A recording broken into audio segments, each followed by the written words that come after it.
Sorry, got to be one every time, isn't there?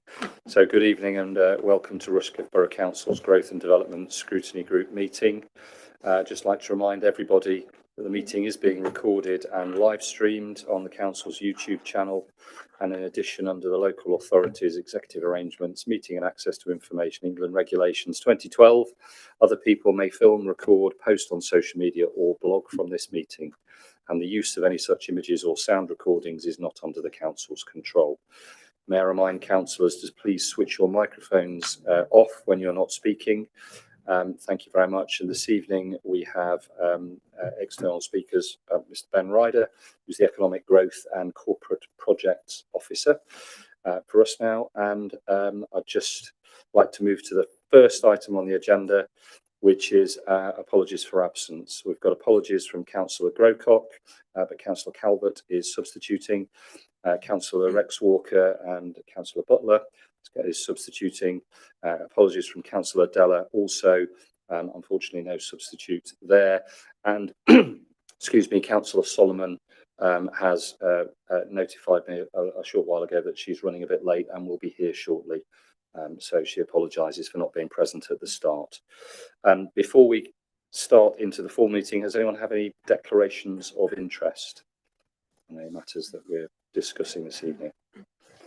No, thank you very much. In which case we will move straight on to the first set of minutes. We have two sets of minutes to go through today, unusually, because our last meeting was a joint meeting, so we didn't at that last meeting have the opportunity of going through the minutes from the 17th of July. You should all have received those. I hope those that are substituting have had an opportunity to speak to the councillors that they're representing, or at least have a look. Are there any items of accuracy or anything in that first set of minutes from the 17th of July meeting that anyone wants to raise? No, fantastic. The actions from the back of that, you should have a separate briefing note on your table, which gives you the update from Mr. Bate, who three of the four actions were about. The first one was to do with the crematorium. Those were circulated, those details were circulated to the group. I hope everybody had those. And the last three were to do with the Section 106 agreements, and the responses to those actions are on the note in front of you, if anybody wants to raise any issues with those. Councillor Chewings. No issues, Chair. I'm just clarification. This is going to be published on the website so members of the public can see what the agreement is. Yeah. Yes, it didn't come in time to get it onto the agenda. Okay, thank you. Fantastic. And then, so can we agree those minutes and actions? Thank you. I'll sign them off. And then the second set of minutes was from our joint scrutiny meeting with Communities Group, which was on the 17th of October, where that was to do with the disabilities grant and amendments to the planning.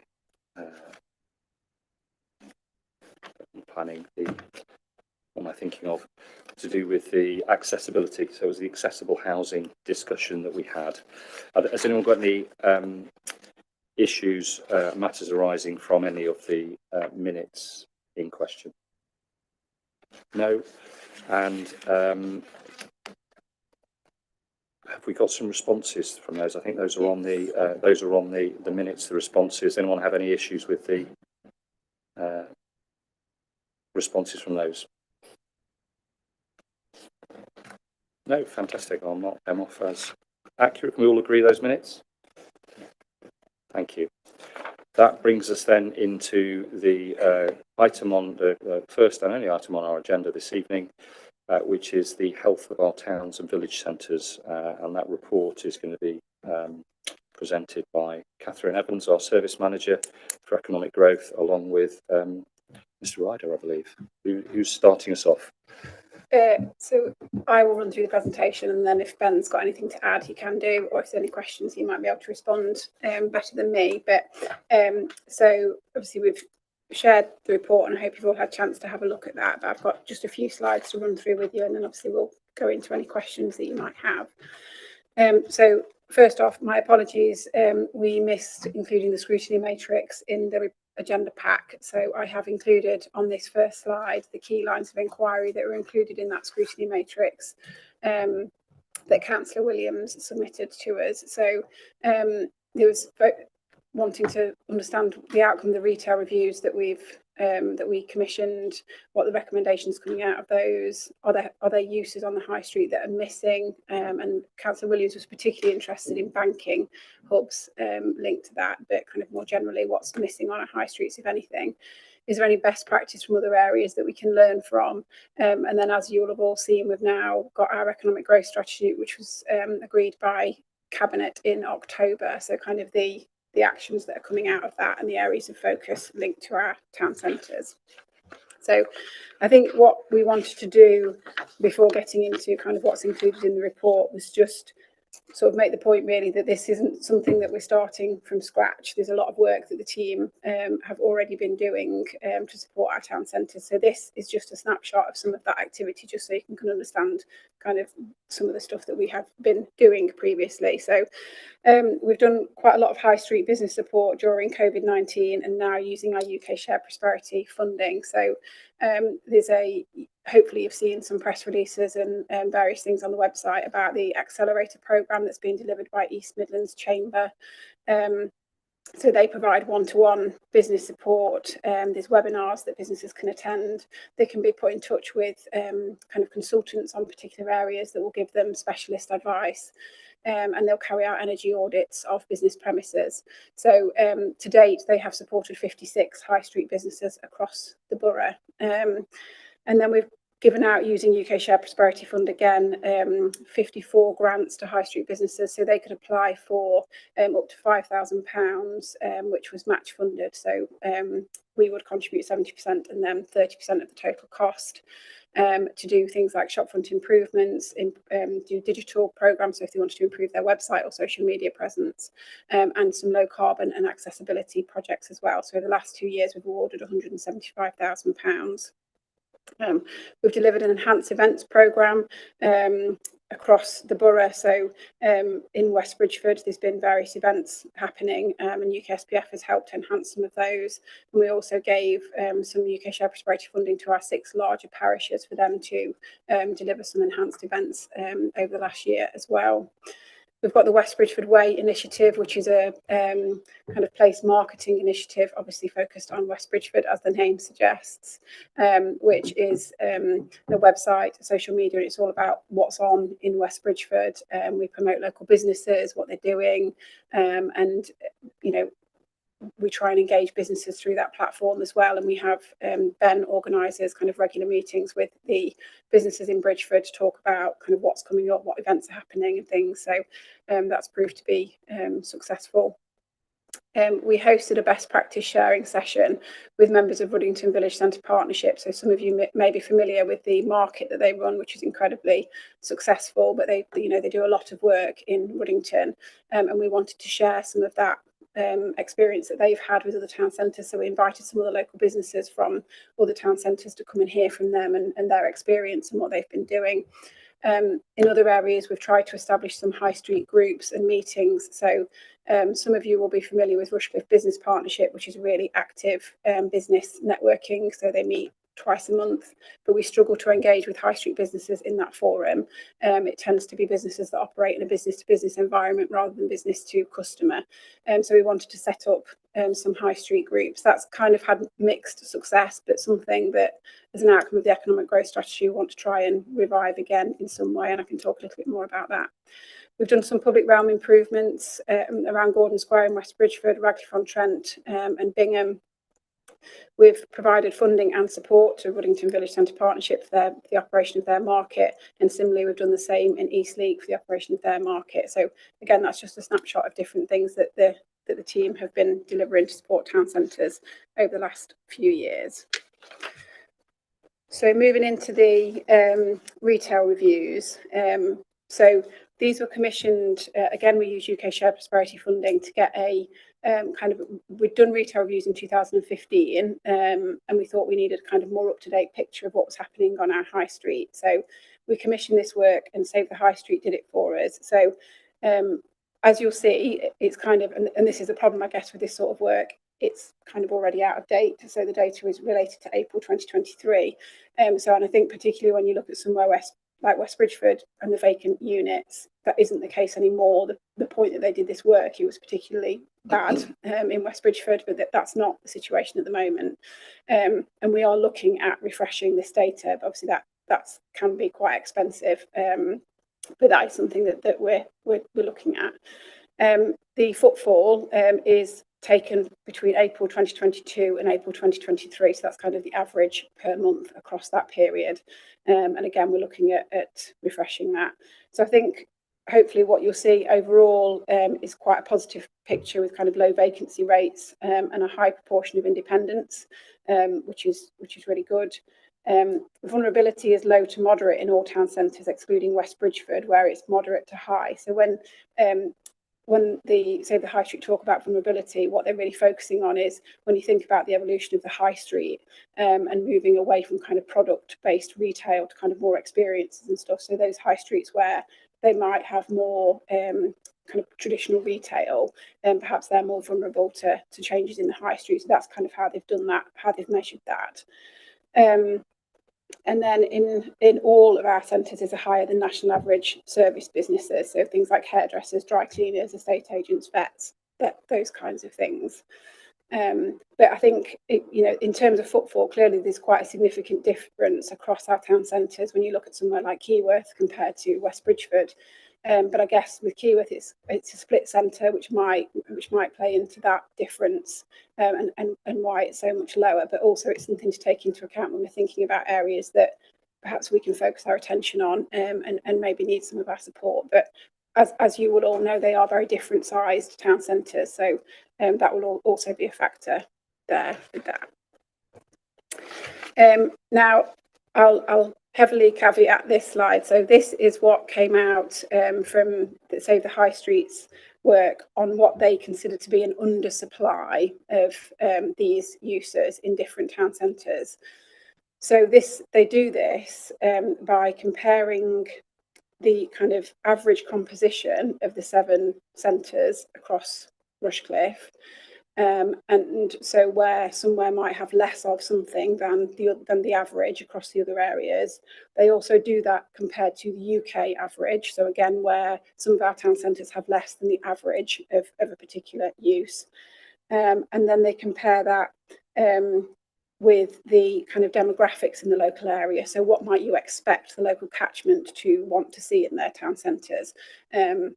So if you've got a lot of young families, there might be a particular use that is more in demand than others. Or if you've got a younger demographic, you might want more bars and pubs and clubs and things like that. So I think what this doesn't take into account is the commercial market and what there is actually a demand for in terms of... Oh, sorry, it says undersupply. Sorry? Undersupply. Yeah, they're both undersupply. Yeah, it's just because otherwise it was a really long list and really busy, so I've kind of separated it out, so apologies. So it's all undersupply. So I think probably from, kind of the areas where you represent, you could see that actually some of that doesn't necessarily... No, but I've included it because it was part of what came out in the scrutiny matrix, and it was a piece of work that Save the High Street did for us. And clearly there might be other things that again, with the kind of example of banking, that might be something that springs to mind more than lots of these. But I don't think banking's on there in any of them, is it? No. But that was one of the key things from the scrutiny matrix, wasn't it? And that's something that we've had, might not have been effective in 2023, but I know we've had a number of shut down and close down and move out of a number of our high streets since then, haven't we? Yeah. And also with, just sorry to interrupt, no, it's fine. with particularly West Bridgford, because I know it better than the other areas, but if we're lacking, some of these things are in the wider West Bridgford area, not necessarily just on the high street. So it's a slightly better picture than that, because we do have furniture, carpets, textiles, bathroom, kitchen, shops on the periphery of the town centre as well. So yeah, absolutely. Nice question, Catherine. This is underused. There's not enough of these. Is that what you're saying out of these? But how they've benchmarked that is they've compared all of the 7 town centres in Rushcliffe with each other, and where there might be one that's got more of something or less of something, they're kind of comparing them collectively. Then they're also comparing the average, so the average for the 7 district centres, then the average across the UK, and then what the local demographic might want. So those that fall within the catchment area of a town centre, what the demand from them might be. Can I just take an example to clarify it in my head? Yes. Eastleigh, obviously, because it's the one I know about. It says it has an under availability, I presume, of DIY and hardware. Yes. So we have a DIY and hardware shop, but just the one. So we're saying that that's not enough in comparison with other similar areas. That's what this is suggesting. But as I say, it's purely on data and those comparisons. So it doesn't take into account the fact that if there was an empty unit, there might not necessarily be any demand for that use, and there is already one in there. So yeah, I think it's just heavily caveating really this information. Interesting to note that whilst Keyworth might have the lowest footfall, it's wanting for nothing. Yeah. Okay, I'll move on. Exactly. So in terms of the recommendations that came out of the retail reviews, and this was included in the report, there was a recommendation about working more closely with defined stakeholder groups in town centres, so particularly landlords. So we have worked quite a lot with local businesses in town centres, and we've got a good relationship with lots of local businesses on our high street, and kind of send stuff out quite regularly to them if there's kind of business support and things that they should be aware of. We haven't as much with landlords, so I think that's something that we can take from those reports that we could be doing to kind of more proactively influence the future of our town centres and what we want to see in terms of future uses. Providing targeted business support programmes for high street businesses, and obviously I've already talked about what we have provided previously, and in a little bit I'll talk about UK SPF for the next financial year. I think high street businesses is something we would want to continue to focus on. Carrying out feasibility studies for possible future uses of long-term empty units. We don't have a high number of units that have been vacant for a long period of time, but I know that there are a few across the borough, and government have just published some new guidance around high street rental auctions, and it's whether that might be appropriate for use in Rushcliffe, but it's quite a complex process, but you know, that's something that we are aware of and have been looking at as a team. Establishing a formal traders group where these don't already exist. I've already reflected on kind of our experience of trying to establish some of those, so that again, that's something that we would be keen to revisit. And then high street incubator pop-up space to support startup businesses. I think our challenge there, as I've kind of just said, is we don't have a really high vacancy rate, and we don't own a lot of units on the high street. So the borough owns the units that are in Cotgrave, and then we've got one in Rushcliffe-on-Trent, but otherwise it's all private. So doing something like that would probably involve having some external funding to pay for it and to pay for some business support around that. And we would need to choose the right location for something like that to try and ensure it succeeded. So moving on to the economic growth strategy. So as I've mentioned, this was kind of agreed by Cabinet in October 2024, and the idea is that the economic growth strategy will report into the Strategic Growth Board, who will kind of monitor progress. We've developed an action plan which was included with the economic growth strategy, but it was a very high level action plan. It just kind of got some key areas of focus, and we're kind of working up the detail of the kind of deliverability of all of that underneath that. So that's been worked up at the moment, and obviously we are delivering on some of that too. And so I guess in terms of town centre, it kind of fits into the place and experience, particularly. So it's referenced in that area, but clearly there are also links in other areas when you think about things like infrastructure and access to our town centres around public transport and active travel, and then clearly around business support and growth, and getting the right skills to support our high street businesses. So it kind of crosses everything, but it's particularly focused on in the place and experience theme of the economic growth strategy. Then in terms of the actions that are in the economic growth strategy, we set out an action that would create a master plan or vision document for our town and village centres. So this would be something that obviously we would work with relevant parish councils on, and this would be where things don't already exist. So if this work has already happened, it wouldn't be about repeating that, but it's really about if there is funding opportunities in the future, how can we position our town centres to kind of perhaps bid for some of that money, and what are the steps that we need to take to get there. So and clearly we are quite a small team that work on everything economic growthy, so it would be kind of taking a town centre in turn, but again there might be an opportunity through UK Shared Prosperity funding next year to perhaps do a first one of those. We will be progressing with the feasibility plans for the pedestrianisation of West Bridgeford. So you might have seen in the press over the last week or so, we're planning to do some public realm improvements in West Bridgeford using some of our UK Shared Prosperity funding. It's very kind of low level. It's just kind of putting some new benches in and replacing some benches. But we are working with the county council on that, and then the idea is that then we could build on that and look at the work that we would need to do to hopefully work towards pedestrianisation of West Bridgeford. It's an ambition of Cabinet, so that might include things like transport studies and things like that. So there would be lots of work around that. Establishment of town centre groups I've already touched on, and then including, I think, learning from best practice from groups already established in the borough, as I've talked about with Ruddington. They're a really active network already, so is there things that others can learn from that? And I think where there are potentially smaller town centres, it's about bringing people together to learn from each other.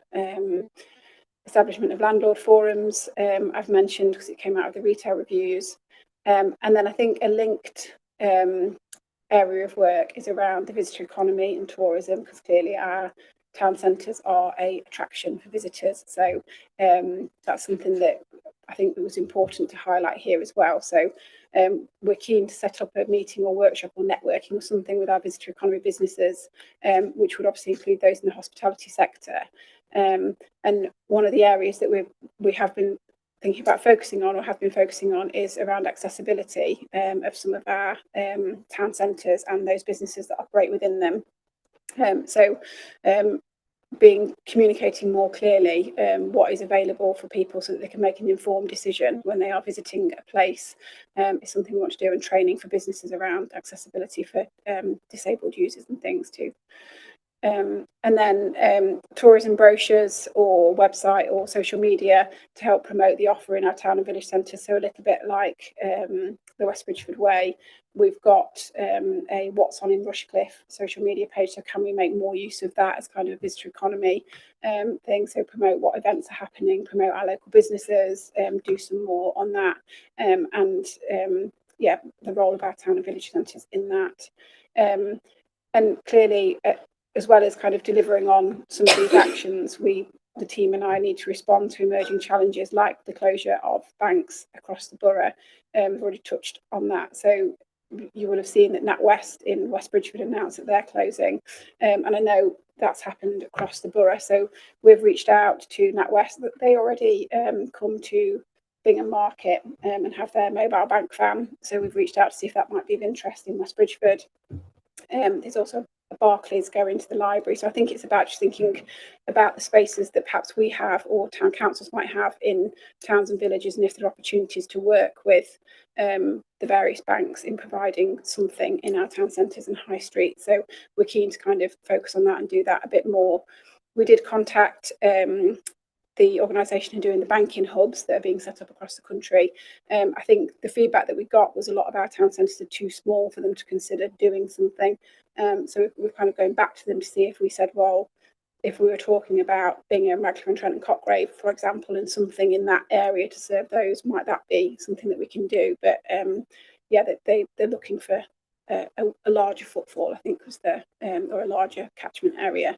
But as I say, I think it's something that we can do, thinking about the spaces that we've got in our town and parish councils and libraries and things like that. So there's opportunities there, hopefully, to support.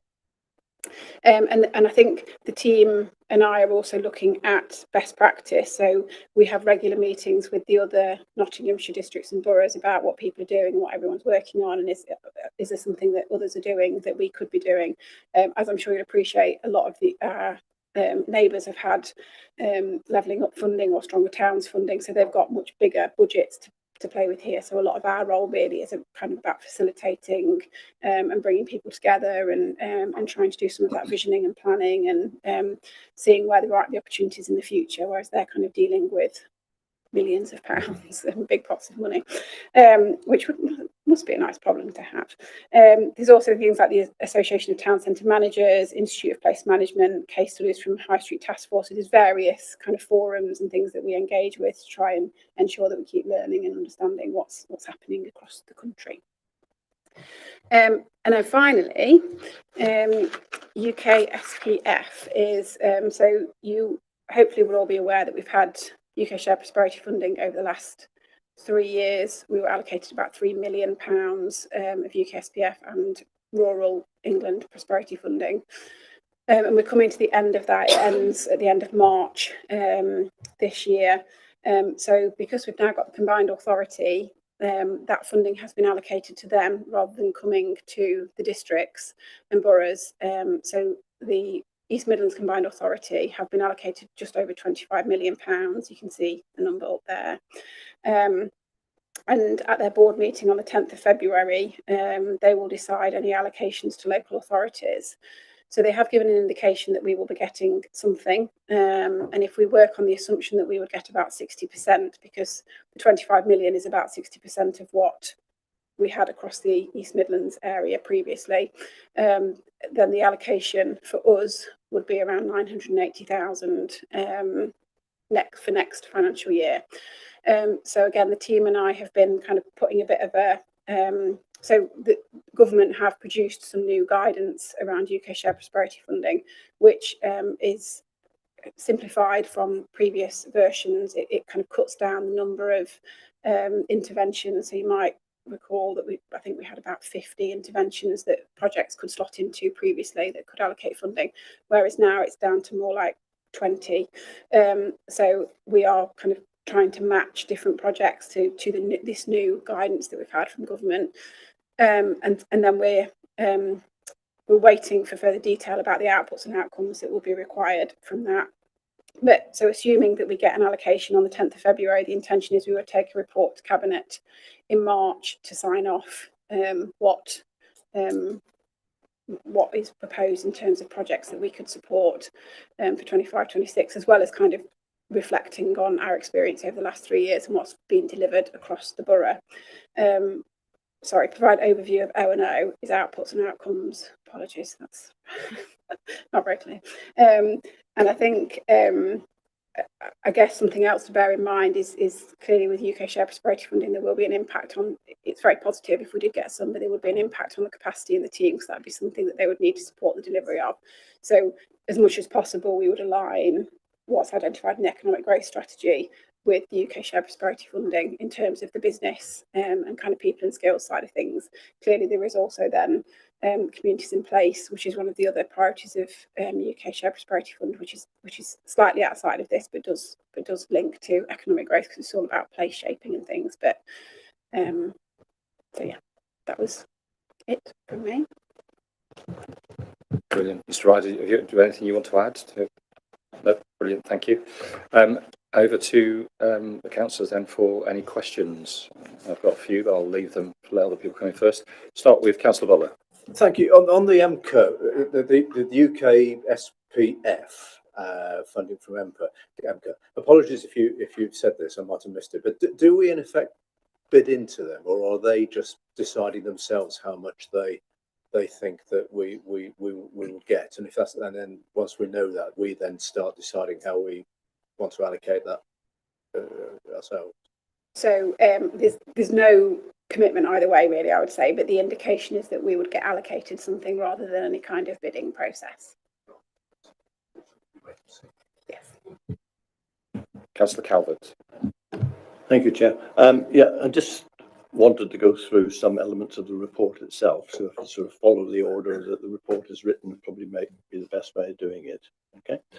First thing was on the table that you had, which was in paragraph 4.2, and it's just a couple of general points about it. I appreciate exactly what you said about the date of it, so a lot of this might be out of date, but I imagine that when you do some work, then you'd want to do a prior to the work and then a survey prior to the work, and then to update it, and then you would do something after the event to see how effective the measures have been.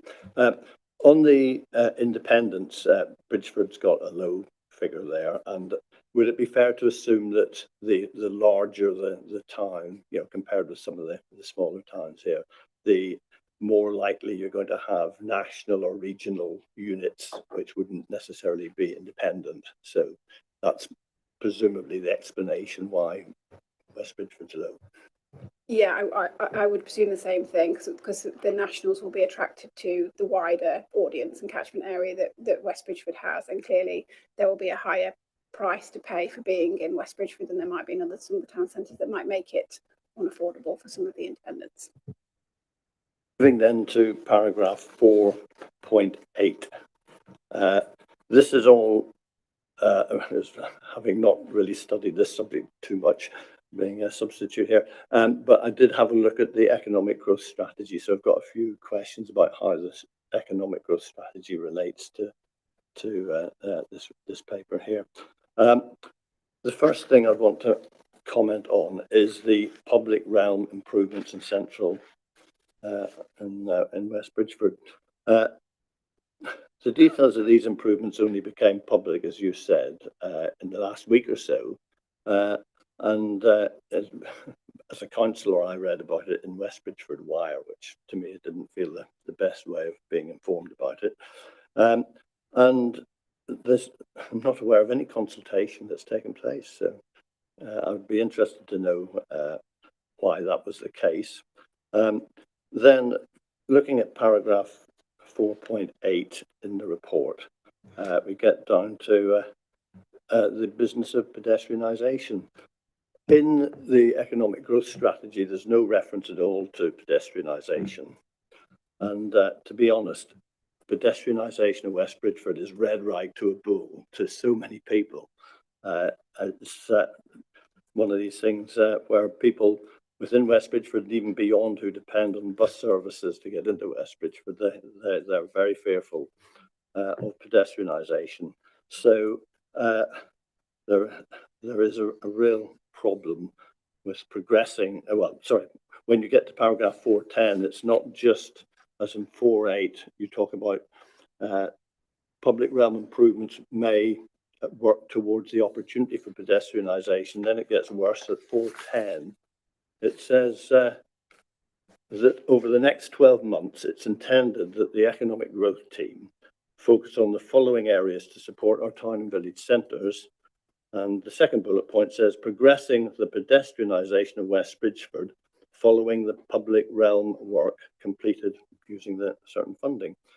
Well, I go back to the comment about public realm improvements and no consultation. No consultation on this at all. When's that going to happen? So in terms of the public realm improvements that are planned as part of the UK Shared Prosperity Fund, it's work that was identified as part of the accessibility study that was commissioned jointly by the County Council and the Borough Council. And as part of that, so we have picked elements of that work, so we can't fund the full package that was identified because we haven't got enough funding to do that. But the work is a part of that, which had extensive consultation with bus companies, local councillors, various people. So that's what we've picked it from. I would also say it's really quite low level in terms of what we're doing, but I take the point that could be something that we can learn from in future. I think what I would say about pedestrianisation, it's an ambition of Cabinet that's something that we work towards. Now, it's not to say that we will ever achieve that, because I understand that it's a significant challenge to do that, and I think that's why it's about working through perhaps some of the feasibility study work to see if it is something that could be done, like transport studies and things like that, to see what the options are. So not necessarily full pedestrianisation, there might be other options. So it's about exploring that as a possibility. Yeah, well, okay. Well, in a public report, the way it's written, it's almost like a fait accompli, and yet we should be really at the beginning, because I think pedestrianisation could be quite successful. It might be the right thing, but it may not be, particularly if you speak to the bus companies. So it should be, as you've just said there, it should be dressed up as a feasibility work to try and tease out what is the right approach for West Bridgford Town Centre. And I agree the public realm stuff, okay, I'm moaned about the lack of consultation, but this pedestrianisation is a massive step change to what's going on there. So that's... I take Councillor Calvert's point, but I also realise that there's an aim of Cabinet. Was there any intention for that, because this is predisposed on us actually getting some funding, was there any plans, do you know, are you able to tell us, of that coming back to this committee for scrutiny before any work would then be carried out? Or has that already been decided? I think that's what you're trying to get at, isn't it? And I think I probably agree that it should come back to scrutiny before particularly a large sum of money would be spent. So I think we're nowhere near the stage where pedestrianisation is going to happen. It's referenced in the economic growth strategy as an ambition to deliver, but it's about, like I say, doing that feasibility study work to see if it's something that we can do. I suppose my question would be, what might be the role of this group in that? It's something that's in the economic growth strategy that has been supported, and there would be extensive consultation associated with that, because that would be a requirement of anything like this. That's, you know, as Councillor Calvert has said, it's a massive project. It's not like the public realm work that we're proposing at the moment, so there would be significant consultation. So I guess what might be the role of this group within that, I suppose, or is it a conversation with local ward members that is kind of shaping that and engaging them in that way alongside Cabinet? I don't see any reference in the economic growth strategy to pedestrianisation. Maybe it's me, but I can't find it. I'll share with you the bit, because you might have seen in West Bridgford Wire, they basically wrote an article that was taking sections from the economic growth strategy that referred to pedestrianisation. Right, she'll be after. Okay, so on to the next bit. So just before we move on to that, sorry, I just want to clarify from my own mind there. So was the decision to pedestrianise or to try and progress with pedestrianisation that was taken by Cabinet, that hasn't been made yet, has it? Or has that actually, that decision has been made, has it? Or is that something that is yet to be decided? So it's an ambition to work towards pedestrianisation, and then there is allocation in the capital programme for next year to do some work around that. But it's not I'm sure when we got to the point that this, you know, more realistically might be happening, then there would be further reports to Cabinet and relevant committees. Thank you. I can't believe that a decision has been made to pedestrianise. That just seems absurd. No, that's good. Councillor Mason, just on that point.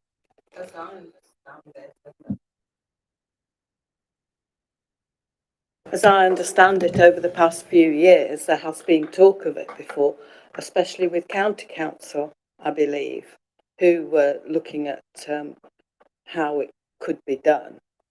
Probably, is it 5-6 years ago or more?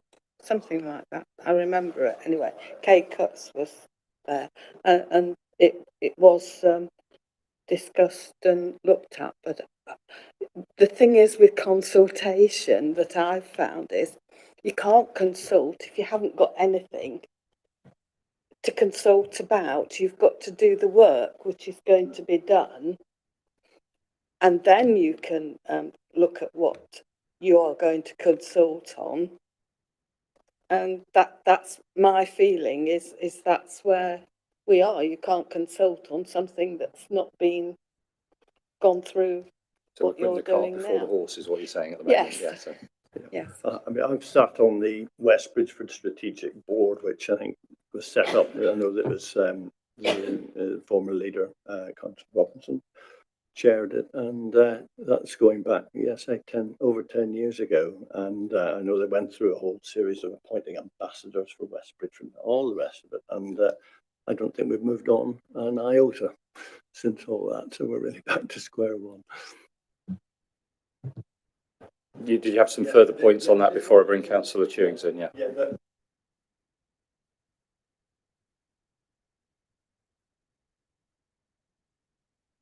The two particular bullet points that referred to the work that's going to follow now. One was about the pedestrianisation or progressing it. The other one was a master plan vision document for West Bridgeford. Well, to me, that sounds like a very sensible thing to do. So I'd be very interested in seeing that going forward. What I wasn't clear of was whether it would be focused on the town centre or whether it would be a broader picture, because the wording in the growth strategy implies that it would be taking into account wider area about what's happening in the Riverside area and what's happening even beyond the Ring Road for the Tollerton development. Is that the case? Yeah, absolutely. As it says in the economic growth strategy, it's about the new pedestrian footbridge, it's about the County Hall redevelopment, it's about the Gampston development, it's about Ed Walton. So what impact will all of that have on a town centre like West Bridgeford, and how can we plan for that, and what's the vision for the future? Okay, so in which case I wanted to interrogate what the relationship would be between that work and the supplementary planning guidance that's going to be, I'm told, was going to emerge last summer. No, it's going to be quite a while for the Tollerton Gampston development. I would need to speak to my colleagues in planning policy to understand how that might think. Yeah.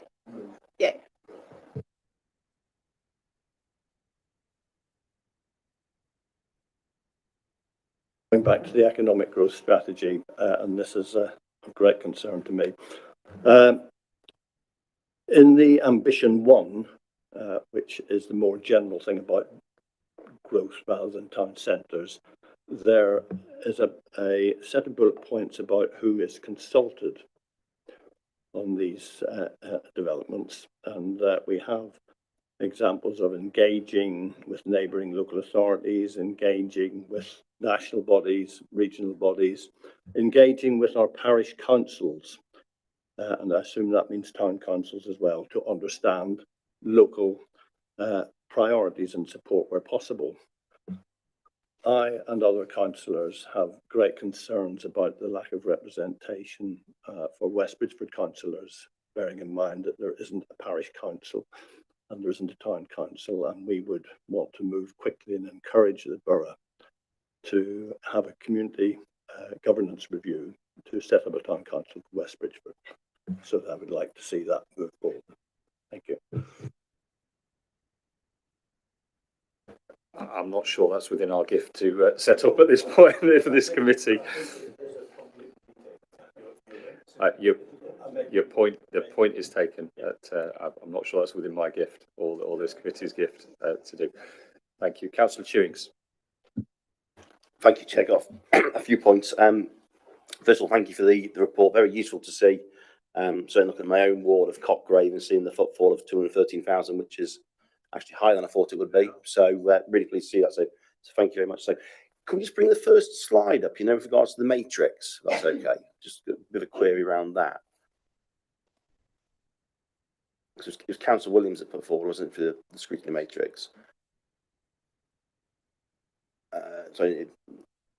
Next one, wasn't it? I think it. Yes.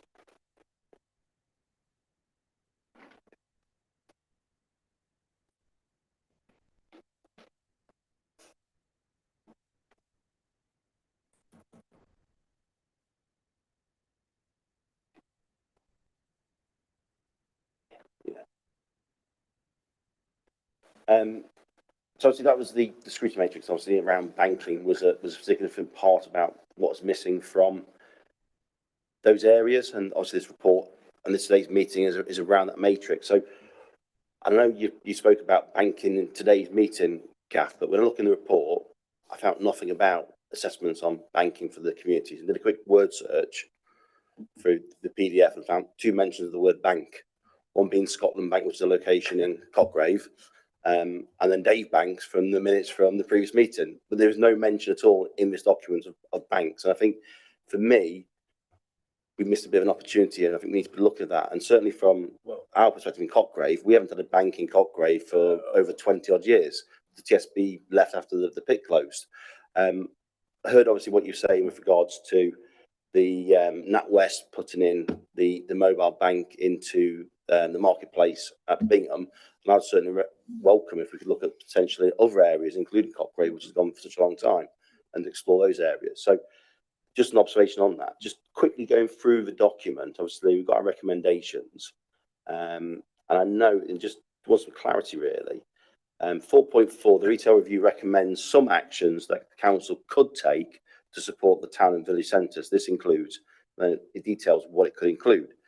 But the language there is could, not will, must, or anything. So my question is, are we going to do that? Then we refer to 4.8, specific actions identified for the economic growth strategy to support the town and village centres include, and then deliver appropriate recommendations contained for the 7 district centres retail reviews as identified in 4.4.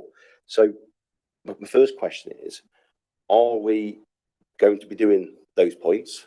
And then also, what's the governance for those? Where's the balance and checks to make sure that they are done? How it's going to be done, and also that time frame. To be honest, that's pretty much my main point. So thank you. So in terms of 4.4 and could take, so I think it's because it's from a consultant's report that it's their recommendation. So there's no obligation that this is what we are actually going to do. But obviously you'll see that it's referenced in the economic growth strategy because they are things that we think would be useful to progress. But I think it's kind of, as I sort of alluded to with like high street incubator pop-up space, that would be a great thing to do, but it would be dependent on external funding, finding the right space in the right place. So I think we will be progressing those pieces of work, but it might be that some of them don't reach fruition for various reasons. So I think it's kind of a combination of 4.4 and 4.8 in terms of areas of focus, and obviously as you'll see there's some crossover in some of that anyway.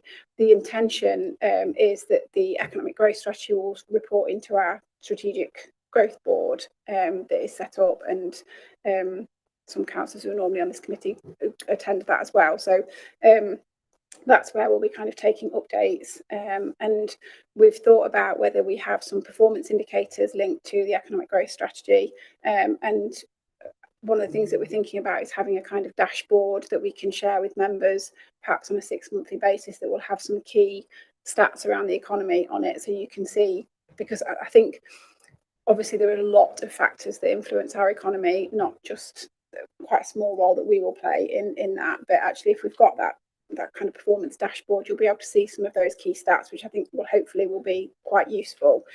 So the idea is that in terms of actions and milestones and the action plan itself, that will report into the strategic growth board.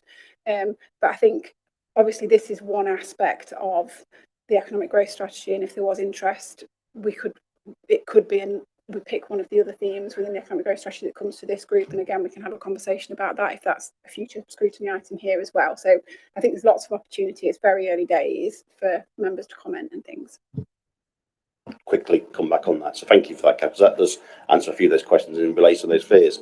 So a very query then is obviously we identified to do these action plans for these 7 large town areas. So can we make sure that we are involving, I think Westbridge would have to be ward councillors, because obviously you haven't got a parish stroke town council, but obviously the parish stroke town council which know what's going on in those areas and make sure they are having an input into what's happening in their locality. Yes, absolutely. Yes. Thank you. Just from me, very briefly, obviously you said that we've given grants to a number of business is over last year, and you detailed the money that we spent on that. Has there been any work done on how we measure the success of those grants that we've given out, you know, in terms of increasing footfall, increasing the longevity of the business surviving, increasing, you know, how do we measure the success of the money we've given out so that we can know when we get the next tranche of UK SPF, if we are going to divvy some of that out into grants again, that we are directing it in a way that actually improves the prosperity and the feel of our town centres? Yeah, so I mean, so as I mentioned, we've obviously got data on footfall at the moment, and we're trying to see if we can get access to that so we can keep monitoring that on a more ongoing basis. But it can be quite expensive to access that sort of data. But that is the kind of thing that we're looking at. We've got a list of outputs and outcomes that we have to report to government on the spend of UK shared prosperity funding. And I think, and again, so I think all of those businesses that we've supported are still there on the high street, but that, you know, that can be something that you can see. But I think it's that alongside the business support. So we've got some really strong case studies from some businesses that have had, you know, high street grants as well as one-to-one business support advice. And there's, you know, they talk about how they've grown their business and how they've increased their customer base and that kind of thing. So I think it's those case studies and those examples where we can do it. So some of it is anecdotal, but there is some data. So we do ask for data back from them when we've given them a grant. We do actually say, right, we want a report back from you as to the benefits that it's given your business. Yeah. Brilliant. That's what I'm getting to, that we're not just dishing money out and then forgetting about it. And because that is key from my perspective of being able to know, actually, that worked in that business, that didn't in that. So where we can direct the next tranche of funding to, if we're trying to improve the high street. I think that's really important. Yeah, cool. That one. So it is part of the application for funding from businesses. They include some of that data as part of the application, so we can assess that at the point of deciding to award or not. So we have an idea of what's going to be delivered before we award the grant. That's just what I was hoping you were going to say. Thank you. Does anyone else have any other questions on the paper or any of the presentations you've heard? Councillor Pratt. Just a quick question about West Bridgeford Way. You said we use West Bridgeford Way on social media and we work with businesses and stakeholders. I've just done a check on Instagram. The last post was in October, and it's not keeping up with it's not active. It's not keeping the community involved with the latest developments in West Bridgeford, or if any new businesses have come up. I for a fact know that there are a couple of new restaurants and cafes which have come up in West Bridgeford. So if we have something called West Bridgeford Way, it would be good to see that being more to be used more actively. Yeah, absolutely. So that's something we can look at. But I think it has been successful, but it does take quite a lot of work at the team. And I think what we were hoping for is that businesses would take more ownership of it and be kind of more engaged. And I think we do sometimes struggle with that a little bit in West Bridgeford, which is why we kind of have those meetings to engage them in that way as well. And certainly it's something that, as part of the wider visitor economy tourism work that I mentioned, that I think we need to look at how we're using that platform. And as I've said, we've got the What's On in Rushcliffe as well, and it's a link there with that too. So yeah, but thank you. Councillor Mason. Does the business group still meet, and is it up and running that we had before? For West Bridgeford before Way, COVID, you know, we had a whole group of businesses. Oh, what did they call it? Not the club. Do you remember, Richard? You mean and they partnership? used to hold things at the geographical place. Do you mean Rushcliffe Business Partnership? Yeah. They partnership. Yeah, so they still meet monthly in West Bridgeford, and then also monthly. There's a networking session in West Bridgeford. Usually attracts kind of 40 odd businesses, and then they also have one in Ruddington that attracts a similar number of businesses, so businesses can just turn up and grab coffee. And then we've got an event next Tuesday at Porsche in Walton, so we have quarterly events that we aim to attract about 100 businesses, and we get a speaker to come along and talk to them. I think, as I mentioned, we do struggle to engage high street businesses in that, but we are engaging with lots of our other businesses through that mechanism. I used to think that was very good because had a chair. There's a chairman. And it involved businesses in shaping their own communities, and just was involved with it for a while. So. Yeah, the steering group still meet, and we've just got a new chair. So Shamshad Walker's now the chair for that. But yes, it's about 12 local businesses who will come and it'd be nice if there was a few more from different, as long as there was from different parts of the borough, just to sort of. We have got quite a good spread now, so we've got Keyworth, Cotgrave, Ruddington, West Bridgeford in terms of business owners. So it is quite well, but yeah, in terms of and what we're trying to do with the quarterly networking events is move those to different locations around the borough. So we've had those over the last couple of years in different places, but the kind of monthly ones are West Bridgeford and Ruddington. We have looked at trying to set them up in other areas, but they've had less success. But again, that's something that we could revisit. Business partnership. Business partnership. Thank you. If there are no other questions, we move on to the recommendations. So there's only two on this paper. One to review the information and data provided, which I think we have done.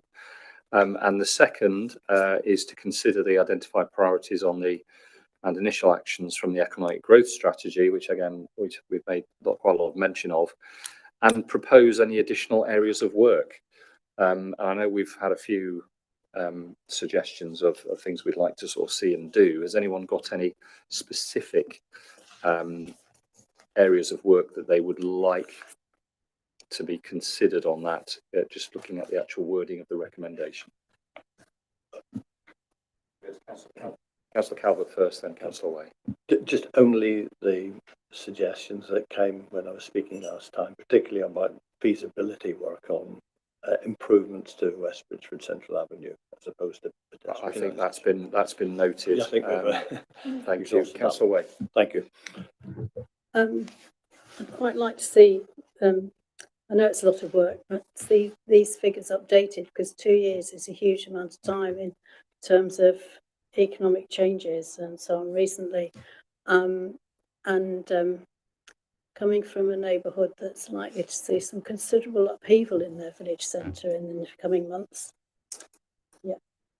I would like to think that there's going to be some opportunity for us to have some support as that goes on. It's a confidential matter at the moment, so that's all I can say. But I think we will be looking for some support from Rushcliffe Borough Council with our village centre, and a lot of this seems to be very West Bridgeford centric, and I know it's supposed to be the most important place, but there are other places in Rushcliffe, as Councillor Mason's just alluded to, that probably need quite a lot of attention and a lot of help. And I think people who read these documents, who are not on councils or anything, often feel hard done by because everything's in West Bridgeford. It may well be that the smaller places do need more support because the bigger places naturally can survive easier, and the economics of that. But I think, Councillor Butler. Just thought we did touch on this, but the general situation with the reduction and lack of banking facilities, is there scope to do some sort of invitation to whoever a representative body of the banks is or are to discuss with them whether there's feasibility for the mobiles or whatever the different. Yeah, absolutely. Yeah, so if we could look at that.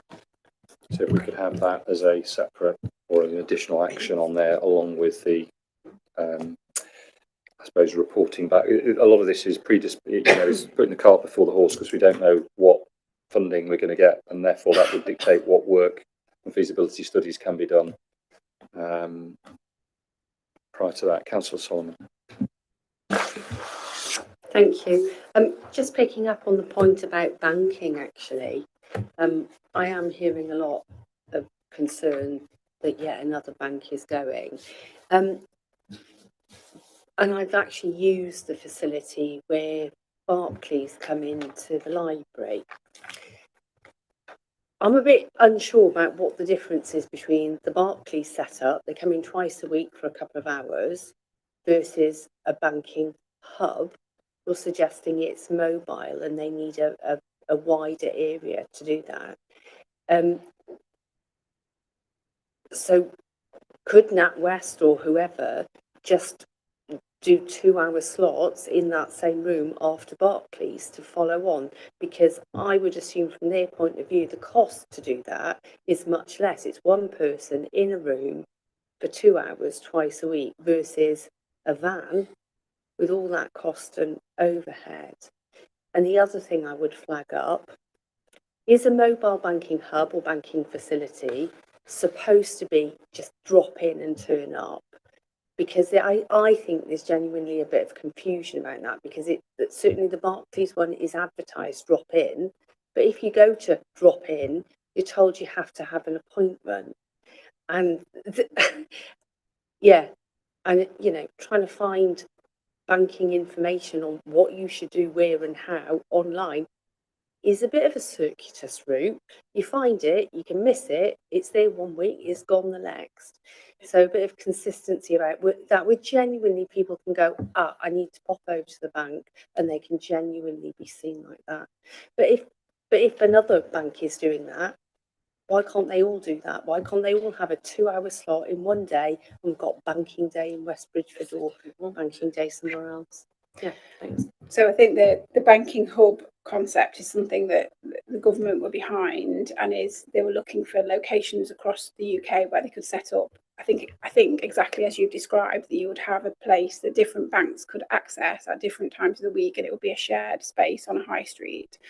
The feedback that we had when we tested that in Bingham, only because that was Councillor Williams had raised it, was that the area wasn't big enough to justify it. But that's kind of a bit of an ongoing conversation with them about, well, actually, it's not just about Bingham, it's about surrounding villages. Can we kind of group them, really, I guess. The mobile banking van is different to that. NatWest at the moment have a slot once a fortnight, and we give them some space on Bingham Marketplace for them to come and do that. So following their announcement about closing in Bridgford, is there an opportunity for them to do something similar in Bridgford, in a car park, in the library like Barclays are doing, and different things? And I think based on this discussion this evening, we can also approach some of those other banks, because actually they might be operating already in some of our town and village centres, in libraries or wherever, that we don't necessarily know about, but actually it could be useful for us to be able to communicate that to residents and members of the public. I certainly didn't know about Barclays in West Bridgford Library until it came up out of the NatWest discussion at the end of last week. So I think just having higher visibility of all of that and being able to communicate it, and yeah, actually, I think what you've said there about not knowing about it, I didn't know about it until a couple of months ago, until someone said.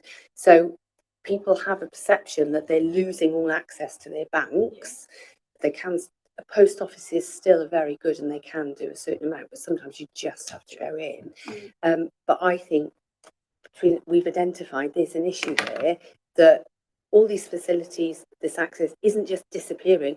There is some provision, but people don't know about it. So I think better communication about, there is that there, but also working on increasing it, I think is the way to go. I'd like to see that. Thank you. I think that was probably what we need to get to in the action, and is to encourage. I mean, as fantastic as our officers for our council are, they can't wave a magic wand and make the banks appear. But I think I think we should be trying to give them opportunities where they can utilise our spaces, etc., to try and encourage them to come back into the areas would be great. But I think we have to be not naive and thinking that they won't be driven by economic rationale. Councillor Chewings, you wanted to come back in on something as well. Thank you, Chair. And very quickly, just to reiterate, obviously, Councillor Butler and Councillor Solomon about the banks. I think we could do that as a work stream and to report back to this scrutiny group.